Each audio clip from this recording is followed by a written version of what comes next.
Assalamualaikum warahmatullahi wabarakatuh. Hai teman-teman semua, izinkan aku memperkenalkan diri.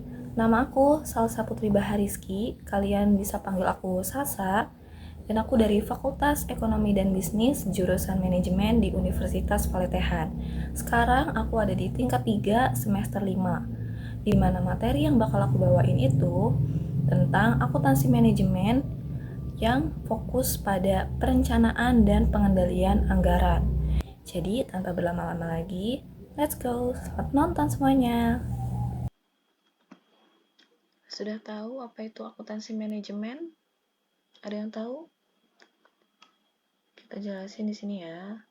Akuntansi manajemen atau manajemen accounting adalah proses mengidentifikasi, mengukur, mengakumulasi, menyiapkan, menganalisis, menginterpretasikan, dan dikomunikasikan kejadian ekonomi yang digunakan oleh manajemen untuk melakukan perencanaan, pengendalian, pengambilan keputusan, dan penilaian kinerja dalam organisasi. Sebenarnya, apa sih perencanaan dan pengendalian anggaran? Mengapa hal ini begitu penting? Bayangkan sebuah peta yang menunjukkan jalan-jalan yang harus dilalui oleh kita untuk mencapai tempat yang kita tuju.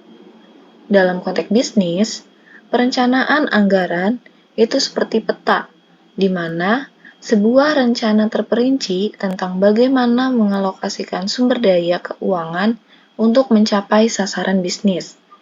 Sedangkan pengendalian anggaran ialah sistem yang memastikan kita tetap berada di jalur yang benar dan melakukan penyesuaian jika diperlukan. Nah, makanya penganggaran itu berperan penting nih dalam perencanaan dan pengendalian, di mana perencanaan itu sendiri adalah proses mengidentifikasikan tujuan dan tindakan yang diperlukan untuk mencapainya. Sedangkan pengendalian adalah proses menetapkan standar, memperoleh umpan balik mengenai kinerja yang sesungguhnya menyimpang dari rencana. Next. Apakah kalian tahu bahwa anggaran merupakan suatu rencana yang dinyatakan secara kuantitatif, umumnya dalam bentuk satuan uang, dan disusun secara sistematis dalam jangka waktu tertentu. Anggaran juga adalah metode untuk menerjemahkan tujuan dan strategi organisasi ke dalam bentuk operasional.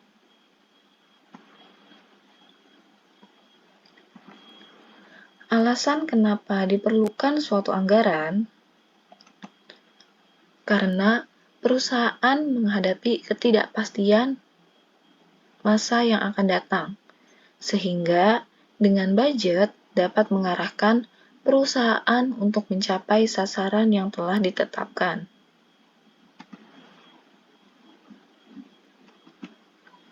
Fungsi dan manfaat anggaran. Kita bahas fungsinya dulu. Yang pertama ada alat perencanaan, di mana agar organisasi tahu apa yang harus dilakukan dan ke arah mana kebijakan dibuat. Kedua, alat pengendalian. Jadi di sini itu untuk menghindari pengeluaran yang terlalu besar atau penggunaan dana yang tidak semestinya. Yang ketiga, alat kebijakan. Agar organisasi dapat menentukan arah atas kebijakan tertentu. Keempat, alat politik. Merupakan komitmen pengelola dalam melaksanakan program-program yang dijanjikan. Kelima, alat koordinasi dan komunikasi. Agar bagian atau unit kerja yang lain dapat mengetahui apa yang harus dilakukan dan apa yang akan dilakukan. Keenam, alat penilaian kinerja. merupakan ukuran apakah suatu bagian atau unit kerja telah memenuhi target yang ditetapkan. Ketujuh, alat motivasi. Alat komunikasi yang dijadikan nilai-nilai nominal yang tercantum dalam target pencapaian. Selanjutnya, manfaat anggaran dalam organisasi. Yang pertama, memaksa para manajer untuk melakukan perencanaan. Menyediakan informasi yang dapat digunakan untuk memperbaiki pengambilan keputusan. Yang ketiga, menyediakan standar evaluasi kinerja. Terakhir, memperbaiki komunikasi dan koordinasi. Selanjutnya ada jenis-jenis anggaran. Dalam suatu perusahaan, paket anggaran yang lengkap terdiri atas beberapa elemen atau jenis anggaran. Paket anggaran yang lengkap tersebut dinamakan juga anggaran induk. Anggaran induk atau master budget adalah suatu jaringan kerja yang berisi berbagai macam anggaran yang terpisah namun saling berhubungan dan saling bergantung satu sama lain. Anggaran induk terdiri atas dua bagian penting. Dan kita di sini akan bahas satu persatu. Yang pertama ada anggaran operasional atau operational budgeting. Anggaran ini menunjukkan rencana operasi atau kegiatan tahun yang akan datang. Anggaran operasi biasanya berisi dua bagian penting terdiri atas. Yang pertama, anggaran program. Anggaran program itu berisi estimasi rencana, pendapatan, dan biaya program-program utama suatu organisasi. Yang kedua, anggaran pertanggungjawaban. Anggaran ini disusun dengan jenis-jenis pusat pertanggungjawaban sehingga anggaran ini dapat digolongkan menjadi anggaran biaya, di mana dibagi dalam menjadi dua jenis, yaitu A. Teknik anggaran biaya, B. Kebijakan anggaran biaya, di mana teknik anggaran biaya digunakan untuk pusat pertanggungjawaban biaya yang sebagian besar masukannya mempunyai hubungan yang nyata dan erat dengan keluarannya. Anggaran pendapatan. Pusat pertanggungjawaban pendapat menyusun dua macam anggaran, yaitu A. Anggaran biaya pemasaran, B. Anggaran pendapatan. Di sini, anggaran biaya pemasaran merupakan kebijakan anggaran biaya sebagaimana telah dibahas. Anggaran pendapatan merupakan elemen anggaran rugi laba yang paling kritis dan sekaligus paling besar ketidakpastiannya. Anggaran laba disusun untuk setiap pusat pertanggungjawaban laba atau divisi laba. Manajer pusat laba dapat mengendalikan pendapatan dan biaya pada pusat pertanggungjawaban yang dia pimpin. Yang kedua ada anggaran keuangan. Anggaran operasional biasanya disusun dalam ukuran pendapatan dan biaya untuk tujuan perencanaan keuangan dalam bentuk anggaran. Anggaran operasi harus diterjemahkan dalam bentuk aliran kas masuk dan aliran kas keluar yang disusun dalam anggaran kas. Manajer keuangan menggunakan anggaran kas untuk menyusun rencana dan untuk menjamin bahwa kas dalam tahun anggaran cukup, tidak terlalu besar atau terlalu kecil. Untuk menyusun anggaran kas dapat digunakan dua macam pendekatan sebagai berikut. Yang pertama, penyusunan anggaran kas didasarkan atas anggaran neraca dan rugi laba, dengan cara menentukan anggaran neraca dan rugi laba yang mengakibatkan aliran kas masuk dan aliran kas keluar. Yang kedua, menganalisis semua rencana yang mempunyai pengaruh terhadap estimasi sumber dan penggunaan kas.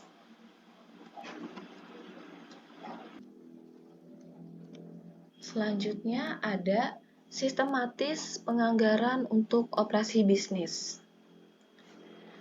Perusahaan dapat menggunakan salah satu dari beberapa sistem penyusunan anggaran induk. Penyusunan anggaran ini meliputi yang pertama, sistem anggaran induk konvensional atau tradisional. Jadi, sistem ini tuh merupakan anggaran inkremental. Pembuatan anggaran sebagian besar didasarkan pada anggaran induk tahun sebelumnya. Realisasi anggaran yang dicapai tahun sebelumnya dan ekspektasi pada tahun yang akan datang menentukan apakah suatu unsur dalam anggaran induk akan ditambah atau dikurangi. Yang kedua, Zero-Based Budgeting atau ZBB, yang mana manajer pusat pertanggungjawaban harus menjustifikasi setiap aktivitas yang telah direncanakan dan taksiran biayanya seolah aktivitas tersebut baru pertama kali dilakukan. Tahapan ZBB ini dimulai dari pembuatan daftar semua kegiatan yang disebut paket keputusan oleh pusat-pusat pertanggungjawaban. Dan di setiap paket akan diperingkat berdasarkan pada arti penting bagi manajer pusat pertanggungjawaban. Yang ketiga, planning, programming, dan budgeting system atau PPBS atau PPBS. Planning, programming, and budgeting system yang hampir mirip dengan sistem ZBB dan fokus pada output, program atau aktivitas organisasi. Prinsip PPBS adalah alokasi sumber daya organisasi yang terbatas pada aktivitas atau program yang menjanjikan hasil paling besar.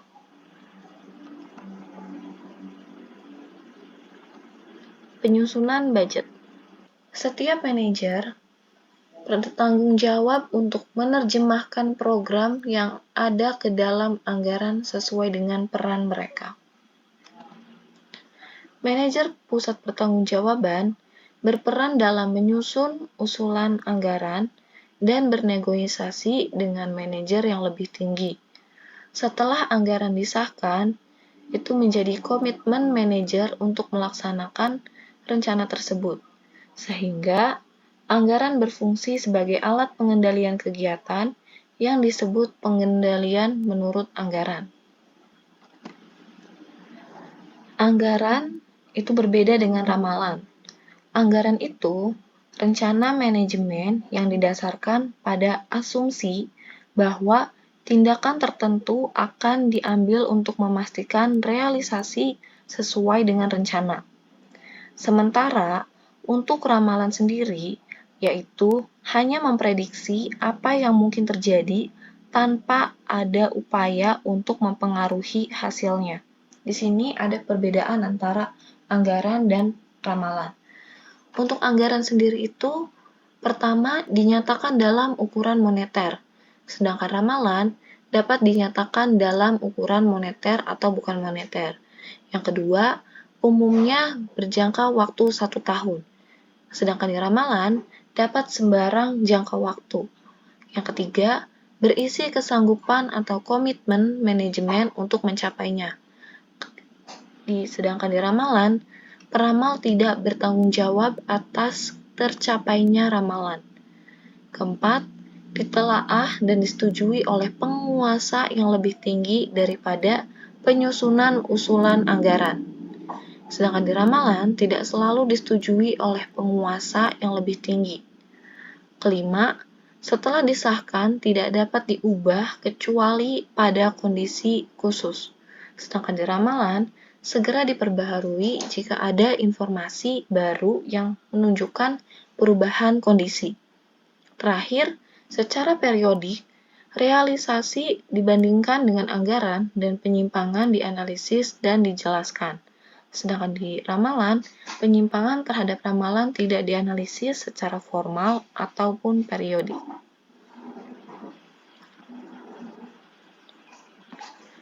Anggaran berdasarkan aktivitas. Anggaran berdasarkan aktivitas memiliki potensi untuk lebih akurat daripada anggaran tradisional, karena berfokus pada ukuran output tiap aktivitas, dan kemudian memungkinkan seorang manajer untuk memahami perilaku biaya dengan tingkat yang jauh lebih rinci.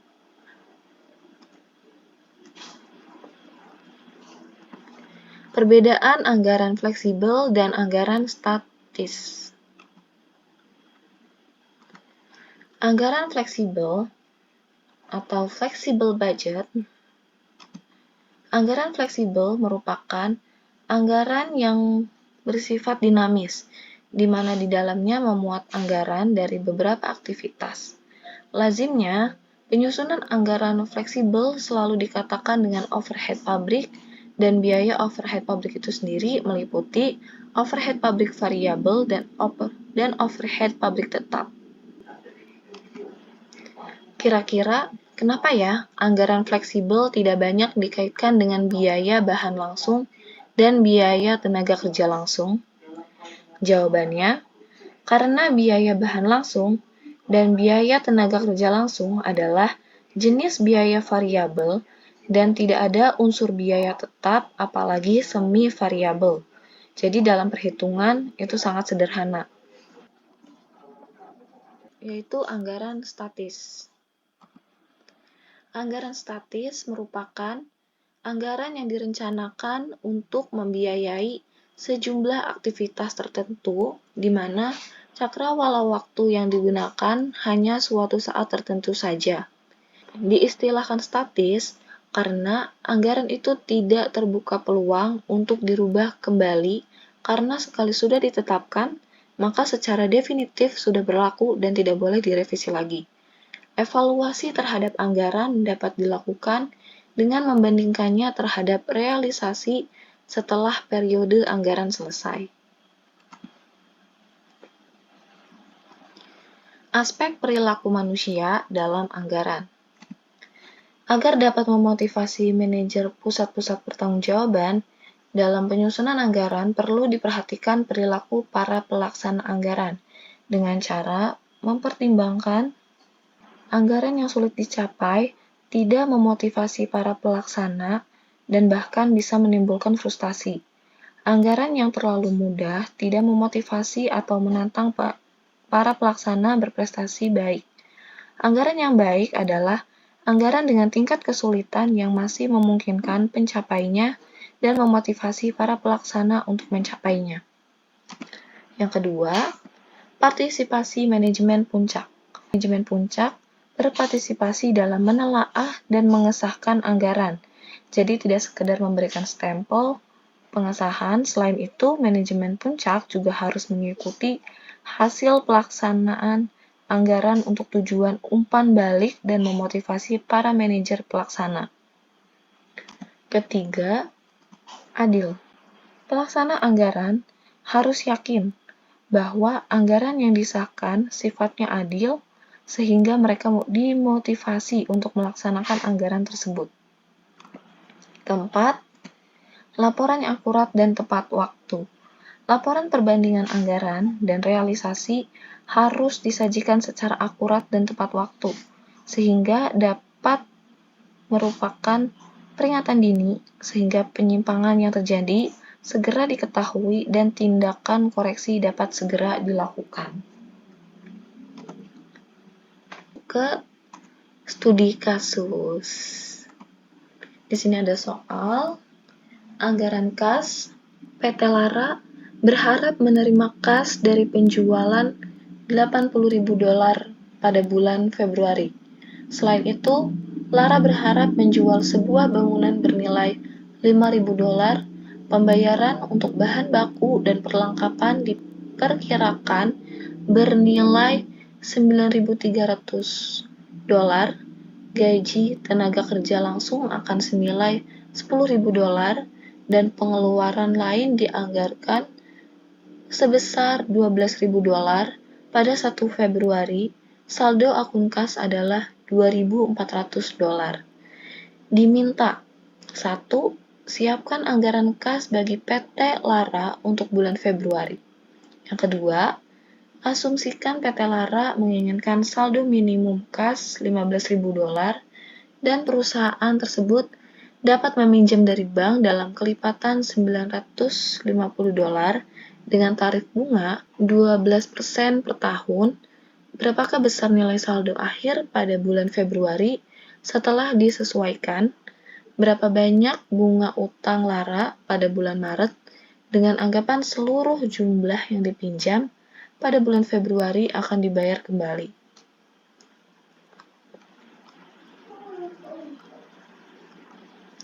Di sini ada solusi pertama, PT Lara anggaran kas untuk bulan Februari.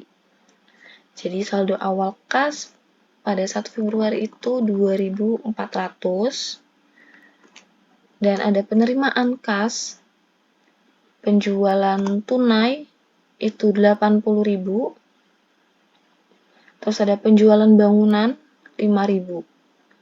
Jadi total penerimaan kas dari kedua sumber ini itu adalah 85.000 dengan ditambah saldo kas awal ya. Jadi $87.400. Dengan pengeluaran yaitu ada pembayaran bahan dan perlengkapan itu 9.300, gaji tenaga kerja langsung 10.000, pengeluaran lain-lainnya 12.000. Jadi total pengeluarannya yaitu adalah 9.300 ditambah 10.000 ditambah 12.000 jadi $31.300 dengan saldo akhir di mana $87.400 ini dikurang dengan $31.300 sama dengan $56.100. Selanjutnya untuk yang kedua, saldo akhir yang belum disesuaikan ini kan menunjukkan saldo atau nilai akhir sebelumnya yaitu 56.100 ditambah pinjaman, ini menunjukkan bahwa ada pinjaman sebesar 1.900 yang perlu ditambahkan ke saldo akhir yang belum disesuaikan. Pinjaman ini tuh mungkin merupakan tambahan modal atau pendanaan yang diterima. Jadi saldo akhir yang disesuaikan setelah menambahkan pinjaman sebesar 1.900 ke saldo yang belum disesuaikan, maka saldo akhirnya menjadi 58.000. Ini karena ditambahin ya, dari 56.100 ditambah 1.900 jadi 58.000. Nah, selanjutnya itu adalah perhitungan bunga utang pada bulan Maret ini, yaitu 1/12 dikali 0,12, ini 0,12 ini dari tadi bunganya yaitu 12%, itu diubah menjadi 0,12 dikali 1.900 sama dengan 18,99. Nah, teman-teman gimana nih materi yang udah aku bawain tadi? Bisa banget komen di bawah ya. Dan sebelumnya aku juga mau minta maaf apabila ada kesalahan dan kekurangan dalam aku menjelaskan materi ini, karena aku juga masih belajar. Dan aku juga mau ucapin terima kasih kepada teman-teman semua yang udah nonton video ini sampai akhir. Makasih banget ya. Dan jangan lupa like, comment, and subscribe video ini ya. Sampai jumpa di video selanjutnya. Bye-bye.